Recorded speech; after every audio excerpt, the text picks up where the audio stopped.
We all like video games. We all like, buying a new game and then downloading it, booting it up, trying it out for the first time. Maybe we like it, maybe we don't.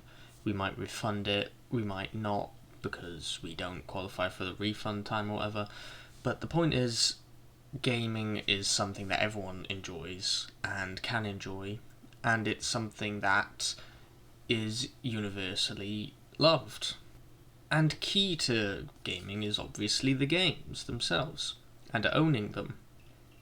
Which is why this situation here is so baffling to me. Recently, after a Steam summer sale where the game was 75% off, Ubisoft have decided that they were going to take their game, Assassin's Creed Liberation HD, off of the Steam store.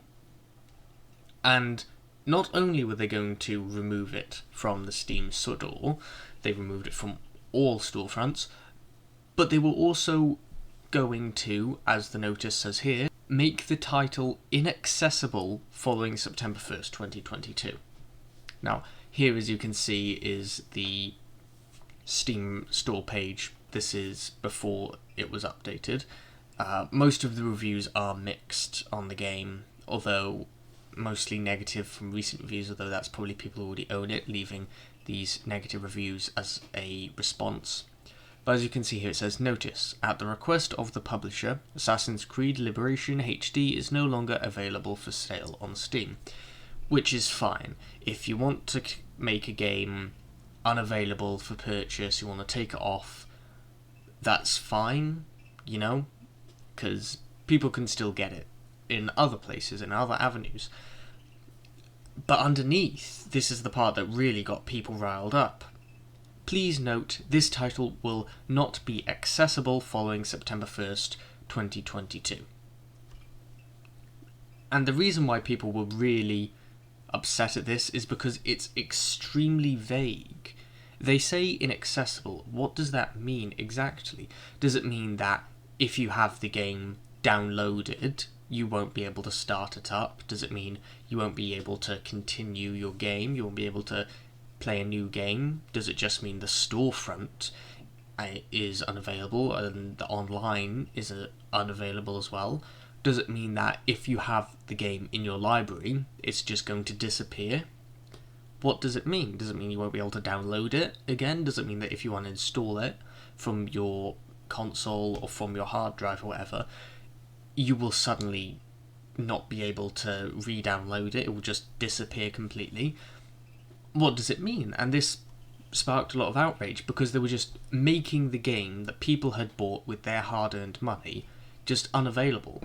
Imagine if this happened in, any other industry. Imagine if in the automobile industry you bought a car and then suddenly Tesla just decided that it's not going to work. You're not going to be able to open the doors. You're not going to be able to turn on the engine. It's just not going to work anymore. It's going to be inaccessible. That would be outrageous. It would be uncalled for, and it would just be insane. And here it's the exact same. You bought this product. You paid it for it with your hard-earned cash, and even if you didn't, have a good time with it, you still bought it. You still deserve to own it. And yet they're taking it away from you, and the reviews are mixed. So obviously that means some people liked it. Some people did in fact like the game. So some people would have fun with it. Maybe they were doing a run-through of every single Assassin's Creed game just for fun. Maybe they were doing a ranking video on YouTube where they were trying to rank every single Assassin's Creed game, or they were trying to rank every single Assassin's Creed game's multiplayer. And suddenly they can't do that because it's gone. It is just straight up, fully gone. And this annoyed a lot of people, obviously. A lot of people were very angry at this because it was so vague, but also because they were just taking away a product that you have spent your money on. They were just taking it away from you like that. Just no explanation or anything. Just, hey, it's on sale for 75% off, and now you're never going to be able to actually have it or access it again. And if there's one thing that you don't want to do as a company or as a seller of a product. It is to annoy the people who purchase your product. It's to annoy your consumers, your demographic. If you are a video games publisher, you do not want to annoy gamers. If you are a fork salesman, you don't want to annoy people who eat with forks. It's that simple. And here, they have just entirely annoyed everyone, and it's called for a large reaction from many people, as many people have started advocating for piracy, illegal downloading of video games as such, with people including Some Ordinary Gamers, who's a very large YouTube channel, saying that piracy is always morally correct. And I believe the same thing. I think that piracy is a correct decision for you to take if, it's the product is unavailable for you anywhere else. And this is right now the top review for Assassin's Creed Liberation. Ubisoft delisted this game, adding that it will be inaccessible following September the 1st, 2022. So I basically bought a digital paperweight. Thanks, Ubi. I'll end this brief review with a quote that should be fully understood before purchasing any Ubisoft titles. We think there is a fundamental misconception about piracy. Piracy is almost always a service problem and not a pricing problem, he said. If a pirate offers a product anywhere in the world 24/7 purchasable from the convenience of your personal computer, and often for free, might I add, and the legal provider says the product is region-locked, will come to your country in 3 months after the US release, and can only be purchased at a brick-and-mortar store, then the pirate service is more valuable. Quote, Gabe Newell. Gabe Newell, by the way, is the CEO of Valve. Valve is the company that runs and operates Steam, as well as releasing and creating many games such as the Half-Life, Portal, and Left 4 Dead franchises. So, if anyone's going to speak out on this and be, voice worthy of being noticed and heard, I think it's Gabe.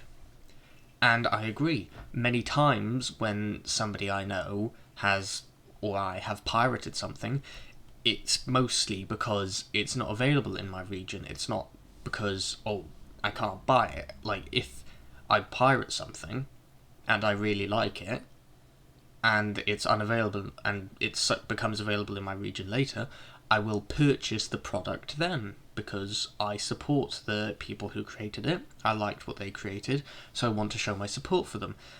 And if I can't do that, I will pirate it until I can. With Ubisoft here, the game is going to be unavailable. And of course they have updated now the Steam store page. So now it has a different notice. The notice now says, DLC for this product and online elements and features will become unavailable as of 1st of September 2022. The base game will continue to be playable. So that has cleared things up. The game is still going to be playable for you if you own it, but it's just going to disappear from the Steam store otherwise. However, if you have the DLC for the game, if you bought the DLC for the game, or if you want to play the multiplayer with someone, unavailable, just gone entirely. So, if they gave a refund to people who bought the DLC, or they gave a refund to anyone who bought the game and would like one, I feel that would definitely help with, goodwill between them and the fans. But still, this is something that is extremely deplorable, in my opinion, and it's shameful for them to have done this.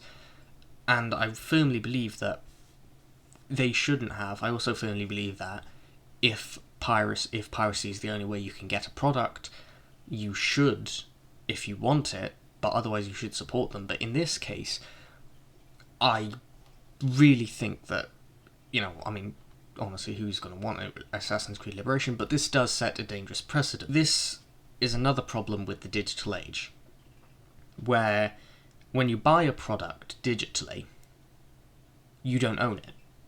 I know that sounds weird to you, but let me explain. When you buy a digital product, you do not buy the product, you buy a code for it. You buy a piece of code that says you're allowed to access it, you're allowed to download it. You sign an agreement, you buy a license for the game. You do not buy the game, you buy a license for it, and that license says you do not own this game, we own it, we're giving you access to it, we can take away access from you whenever we want, whenever we so please. You do not own the game, you own a code that lets you play it. Now, obviously in like 2006 or something, when you had Oblivion, you know, I mean, I have a physical copy of Oblivion for the PlayStation 3. I own that. There is no way that can be taken away from me by a company, unless, you know, they want to force their way into my house. But with Oblivion that I own on my PC, because I don't have a disc drive on my PC, I own Oblivion digitally, that access can just be taken away at any time for whatever reason. And that is how it goes in the digital age. And I think this sets a dangerous precedent for gaming and for basically all digital products in the future, because we recently have seen problems that plague gaming, microtransactions, leak into other areas. We have seen BMW start to say that if you want to have your seats heated, you're going to have to pay us a monthly subscription. It's microtransactions for heated seats in your car. It is infecting other areas. It's infecting the car industry. So what's to say that this whole thing of taking a product away from people who've bought it and not even owning it, just owning a license for it, isn't going to affect other things? Amazon or YouTube, when you buy a movie on YouTube or Amazon, I think this sets a bad precedent for digital content as a whole. It's driving fans away, it's angering them, and it's driving more people to piracy, which is obviously something as a company you don't want to do because you're losing profits then. But of course, that's everything I have to say on the issue. And if you do like what I have to say, then please consider subscribing and liking this video. And hopefully I'll see you in the next one. So, bye. Love yous.